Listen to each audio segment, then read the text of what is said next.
The situation in Ontario colleges is getting worse and worse, with 10,000 layoffs coming to Ontario colleges, and 600 programs cancelled or suspended.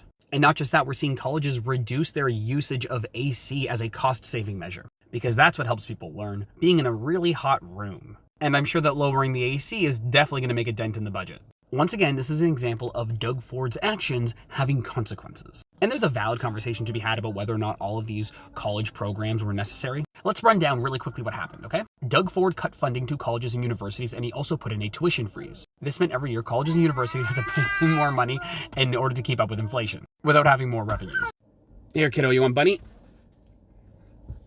All right. Then, Doug Ford made it easier for these colleges to bring in international students. We brought in more international students than ever before in Ontario history, and we were bringing in more than any other province by far. This had 3 effects. 1, rent went up because there were more people looking for housing, especially in areas that had colleges. 2, there were more people working minimum wage jobs. There was more competition for those jobs, and there were less domestic Canadians who were able to get those jobs. And when there is more competition for the same job, that means that wages stay low or go down, because it is scarcity that increases prices. This works both for goods and for labor. And lastly, colleges had to expand their offerings in order to find spaces for these new international students. And while yes, that meant new jobs, a lot of these new jobs in some of these programs were not programs that would have normally run. And so when the federal government came in to clean up Doug Ford's mess, Doug Ford was left with a pretty big mess and didn't want to do anything about it. So now we're seeing the loss of thousands of jobs across the province. And Doug Ford still does not plan on providing adequate funding to colleges. And it's such a weird thing to not invest in, because we know that educational investment is like really good for the economy. Mr. Doug Ford, I'm all for the economy,